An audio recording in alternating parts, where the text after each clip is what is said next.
Bonjour à tous et bienvenue sur Direct Snap, j'espère que vous allez bien. Aujourd'hui, on se retrouve pour une nouvelle vidéo avec Gesta.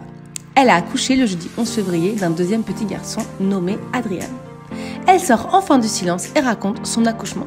Elle est émerveillée par ce qu'elle vient de vivre et n'hésite pas à le partager à sa communauté. Je vous laisse avec la vidéo, n'hésitez pas à partager votre réaction en commentaire. Les amis, l'heure est venue de vous raconter du coup mon accouchement enfin. Désolée de vous avoir fait patienter comme ça, mais c'est vrai que je captais pas du tout à l'hôpital, c'était une catastrophe. Donc du coup, j'en étais, donc vous savez, très peur d'être déclenchée. J'avais vraiment très peur d'être déclenchée. C'était ce que je voulais éviter au maximum parce que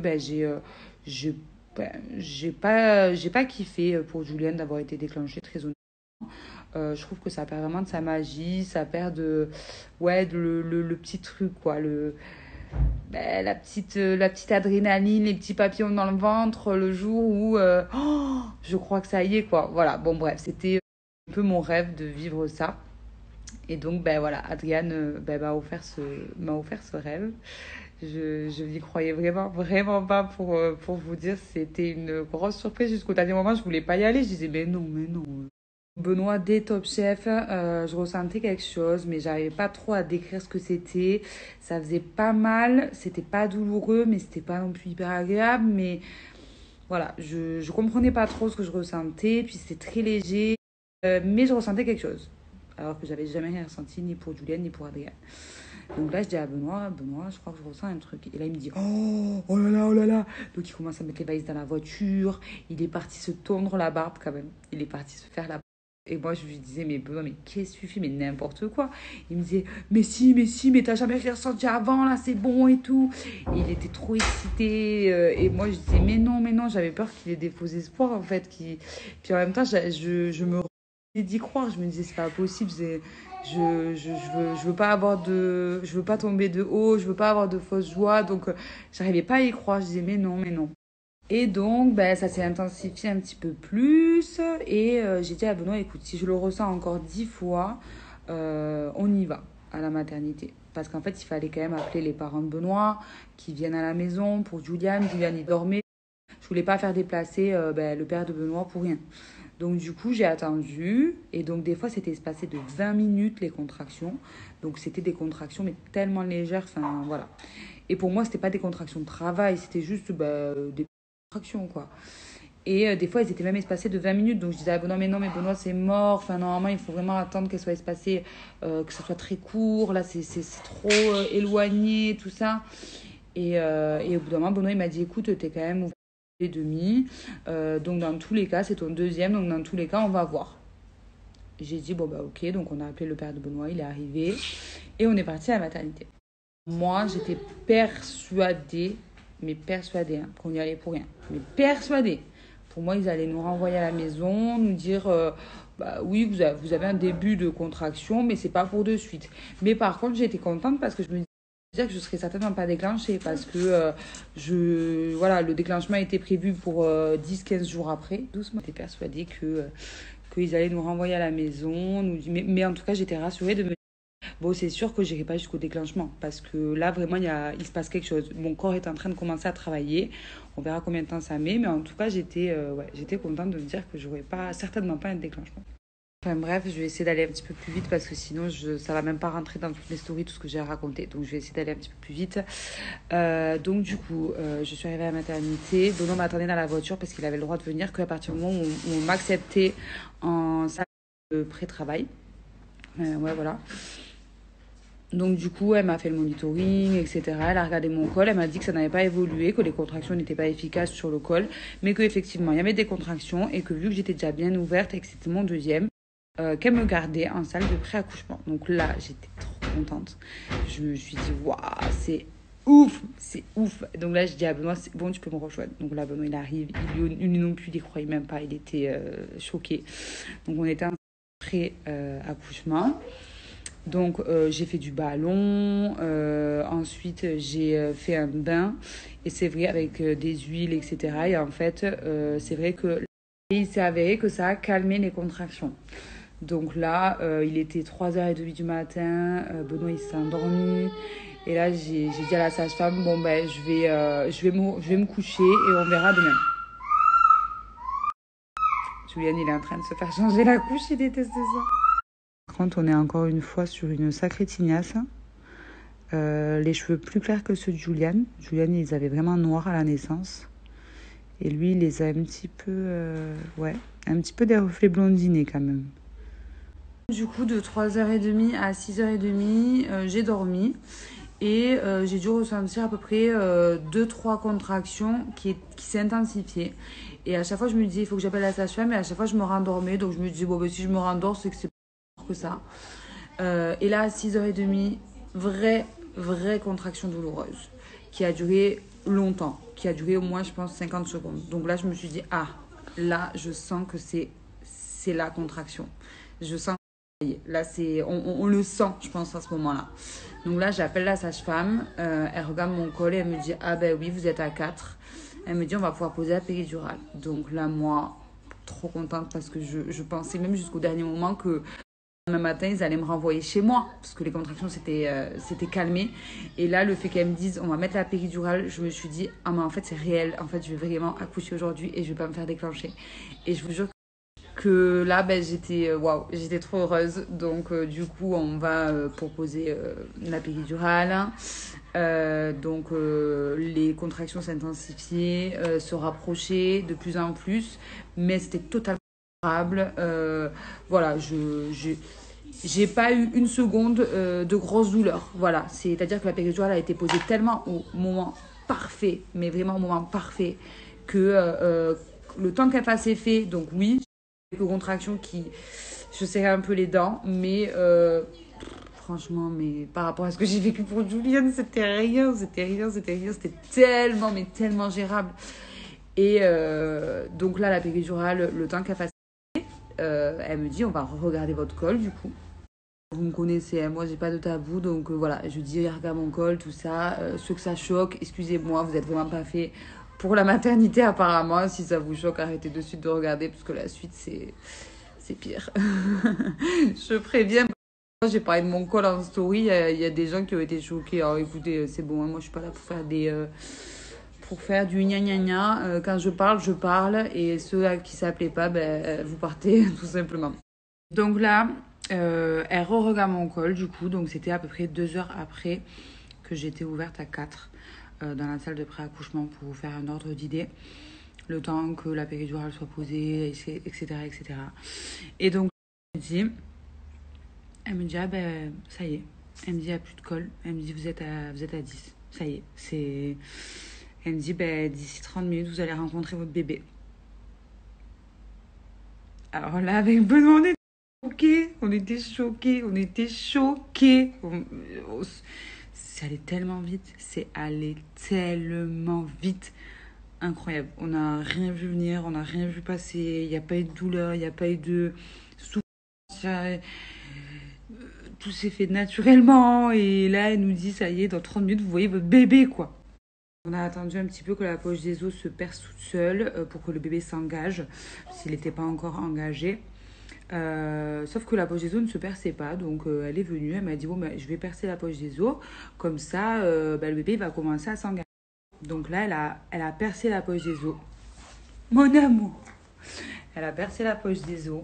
Et en fait, en la perçant, elle m'a dit, c'est incroyable. En la perçant, j'ai senti sa tête avancer. Et en fait, il s'est engagé direct. Dès qu'elle a percé la poche des os, il s'est placé. Elle m'a dit comme si il était gêné par la poche des os et qu'il attendait que ça, quoi. Donc là, déjà, on s'est retrouvés avec Benoît, tous les deux, à se dire déjà, même sans avoir vécu l'accouchement, déjà là, tout est incroyable. Tout se passe bien, on est serein, on est apaisé. Et par rapport à ce qu'on avait vécu pour Julienne, c'était déjà une victoire incroyable. On était souriants, on était bien, on se sentait vraiment bien.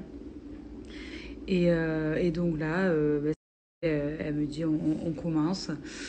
Donc j'ai demandé à faire un accouchement sur le côté qui est plus physiologique que le faire sur le dos. Donc j'ai été mise sur le côté. Voilà, je lui ai demandé ça. Elle m'a dit écoutez, on n'a pas l'habitude de le faire souvent, mais on va le faire. Et si jamais on voit que bon, ben, c'est un petit peu compliqué ou quoi, on se remettra sur le dos. J'ai dit oui, y a pas de souci. J'aimerais bien juste essayer. Après, par rapport à l'épisiotomie aussi, je lui ai de suite dit, écoutez, si vous devez faire une épisiotomie, faites-la, il n'y a pas de souci. Je veux vraiment éviter d'être déchirée. Pour Juliane, j'ai été déchirée interne, externe, épisiotomie, enfin tout. Et là, je lui ai dit vraiment, je préfère que ça soit bien fait proprement et qu'il n'y ait pas de déchirure. Donc, si vous pensez qu'il faut faire une épisiotomie, faites-la, il n'y a pas de souci. Donc, elle a bien entendu tout ce que je lui ai dit. Non, parce que des fois, ça fait peur, une épisiotomie, mais au final, vaut mieux que ça soit fait proprement plutôt que ça soit déchiré. Vraiment, si jamais vous n'avez jamais accouché ou que vous allez bientôt accoucher pour la première fois, en tout cas, moi, c'est le conseil que je vous donne, c'est de faire une épisiotomie parce que ça se recoue, ça se résorbe très bien. Enfin, voilà, y a pas de raison d'avoir peur. Maintenant, les déchirures, c'est plus compliqué. Alors, en ce qui concerne l'accouchement, pour vous la faire grosso modo, ça a duré à peu près 3-4 contractions. Il faut savoir que par contraction, on pousse 3 fois. Donc, ouais, 3-4 contractions, pas plus. Ça a été très rapide. La elle a été tellement bien posée que je sentais tout, mais sans aucune douleur. Sans aucune douleur, mais je sentais absolument tout. Le passage du bébé, quand je poussais, voilà, je sentais mes contractions. Et ça, c'est je n'avais pas vécu pour Juliane. Pour Juliane, j'étais totalement anesthésiée à 100%. Donc, je ne sentais rien. Et franchement, c'est dommage. C'est dommage parce que c'est pas la même chose, c'est pas le même vécu, le même ressenti. Et le salle, je n'ai eu aucune déchirure, aucune épisiotomie. Nada. L'accouchement s'est fait dans la douceur la plus totale, dans la sérénité, dans le bonheur, dans... C'était un moment incroyable, mais incroyable. Et franchement, cette sage-femme qui m'a accouchée, elle s'appelle Carole, je ne l'oublierai jamais de ma vie. Jamais de ma vie. Elle a été extraordinaire, elle m'a très bien épaulée, elle m'a aiguillée, elle a été à l'écoute. Franchement, elle a marqué ma vie, cette Carole, je m'en souviendrai toujours. Donc voilà, accouchement sur le côté, en 3-4 contractions, sans aucune douleur, aucune épisio, aucune déchirure. Il est petit et là on me l'a donné contre moi et je l'ai vu et j'étais trop heureuse, j'étais en pleine forme parce que pour Juliane pareil, j'ai fait une hémorragie, je me suis évanouie, je pouvais pas le prendre pour peau, je pouvais pas l'allaiter et donc là en fait j'ai vécu mon après accouchement avec mon bébé contre moi. De suite il a voulu téter donc j'ai pu lui donner le sein et c'était incroyable, c'était magique, c'était magnifique. Je tiens quand même à vous dire que quand j'ai accouché et que j'avais mon fils sur moi, j'ai dit à Benoît, oh, Benoît, je suis déjà nostalgique, j'ai déjà envie de revivre exactement ce que je viens de revivre à l'instant. Et j'ai dit à Benoît, j'ai déjà envie de faire un troisième, mon Dieu, je vous jure, c'est addictif, c'est incroyable. C'est ce que j'ai vécu, je vous jure, c'est... J'ai même pas les mots pour décrire ça. Non, mais tellement j'ai remercié mon fils. Je suis mis sur son berceau après le lendemain et je lui ai dit merci. Merci de m'avoir fait vivre ça parce que c'était incroyable. Vous savez quoi, je vais même aller plus loin. Il faut savoir que les premiers mois de Juliane, jusqu'à à peu près 3-4 mois, c'était vraiment très difficile. Je vous disais tout sur les réseaux sociaux, mais vraiment c'était très dur. Je pleurais tous les jours. Juliette, il était très dur. C'était vraiment pas facile. Hein. Et je suis persuadée que l'accouchement a joué énormément là-dessus.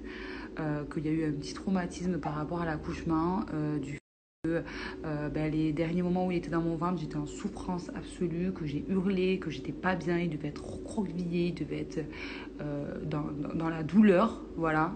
L'accouchement s'est pas bien passé non plus. Et je suis que ça a un impact sur eux parce que je le vois là avec Adriane. Il est serein, il est apaisé, il est zen, il est il est cool. Après, évidemment, nous aussi, on est comme ça, donc on lui transmet ça. Donc voilà, je vois la différence. Et puis bon, chaque bébé est différent, chaque grossesse est différente, etc., etc. Mais je suis persuadée qu'un bel accouchement dans la sérénité, ben, le bébé, ça, il le ressent vraiment et que ça y joue énormément sur les premiers instants de bébé. Voilà, en tout cas, c'est mon avis. Hein. Euh, et euh, voilà, et je suis vraiment contente de pouvoir vous partager mon expérience parce que j'ai tellement entendu un déclenchement égale deux déclenchements, nani, nana. Enfin bon, bref, j'ai tellement entendu de choses qui me faisaient me dire, bon, bah voilà, j'étais fataliste et je me disais, bon, bah tant pis, écoute, je me ferai déclencher toute ma vie, c'est comme ça. Hein. Et au final, bah non, au final, ça veut rien dire. Adrien a décidé de venir de lui-même. Adrien nous a fait la surprise d'arriver en plein épisode de Top Chef. Voilà, donc il faut pas perdre espoir. Je peux vous dire aussi, c'est que souvent on néglige un petit peu le papa parce que c'est vrai que c'est pas lui qui a vécu la grossesse, c'est pas lui qui pousse, c'est pas lui qui vit le postpartum, etc. Mais je peux vous dire que Benoît a été plus traumatisé de l'accouchement qu'on a vécu pour Juliane que moi. Moi, au final, bah, je l'ai bien vécu. Voilà, bah, après, c'est un peu mon. Je sais pas, c'est mon tempérament, moi j'oublie vite. Hein. Mais Benoît, il a très très très très mal vécu l'accouchement de Juliane, mais vraiment très mal vécu. Pas du tout kiffé ça. Il était pas bien et là, lui aussi, il a vécu un accouchement de rêve, lui aussi. Et je le vois même sur lui, il a le sourire, il est heureux, il est détendu. Et voilà, ça change tout. Oui, vous me le demandez beaucoup aussi. J'ai accouché à l'hôpital Paul de Viglier, c'est pas à la clinique, c'est à l'hôpital de Purpan, enfin de Toulouse quoi. J'ai été suivie aussi là-bas par une sage-femme juste incroyable aussi, incroyable. Laetitia qui s'est occupée de moi, mais comme personne. Franchement, j'ai eu affaire qu'à des personnes en or. Des personnes dont je me rappellerai toute ma vie, qui sont gravées dans mon cœur maintenant. Franchement, je vous jure, hein, c'est le fait d'être bien entouré comme ça aussi, ça vaut tout l'or du monde.